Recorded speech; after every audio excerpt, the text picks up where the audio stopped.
The content of this video revolves around short selling. For better understanding of this video, I request you to watch my previous video on short selling. Press the I button on the top right corner for the video link.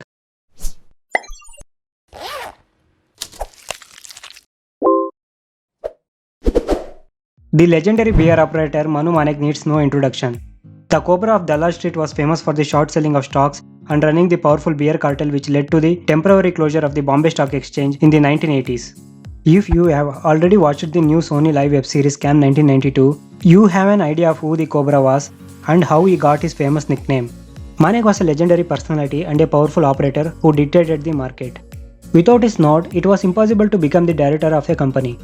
Apparently, on the day of election, he would send the name or list of the directors to the companies, and only those people ever got selected. India's biggest private sector company, Reliance Industries Limited, went public through its initial public offering in October 1977. It issued 2.8 million equity shares of Rs 10 each. Reliance Industries was booming. This was partly due to the consistent performance of the company and partly due to the fact that Dhirubhai Ambani kept his shareholders' best interest at heart. After the IPO, the share price of the Reliance kept climbing. In the first year of listing, 1978, Reliance had reached a high of Rs 50, 5 times the par value of the share, which was a high premium in those times. In 1980, it reached Rs 104 and in 1982, it reached a high of Rs 186. The fearless Manu Manek had realized the magnitude of the profit that the beer cartel would be able to generate if they were able to implement the short selling strategy successfully. A cartel of beer operators, supposedly from Kolkata, started short selling shares of Reliance. Short selling is a transaction where investors sell shares they do not own, in the hope that the prices of the shares will fall and they can pick it up at a lower price and make delivery at a later date. The selling pressure was intense on the March 18, creating a 30 minutes of panic just before the close. The bears sold 350,000 Reliance shares, causing the price to fall quickly from Rs 131 to Rs 121. The beer cartel's intention was to flood the market with Reliance shares and increase the supply several fold. Ambani was not one to surrender to such an attack and let his company's stock price crash. He deployed his lieutenant Anand Jain to lead the defense. Anand Jain was able to turn the defensive position into a counter-attack, and along with his associates, he essentially went after the beer cartel. To counter the selling pressure, Anand Jain and his associates started buying up the shares that Manu Manek and his associates were selling. A buying wave began. The more the beers sold, which is around 1.1 million shares, the more Anand Jain and NRI investors based in Western Asian countries picked up. Eventually, they bought around more than 800,000 shares sold by the bears. They left everybody confused on who was buying the Reliance shares. These investors eventually spent around Rs 10 crores buying the Reliance shares.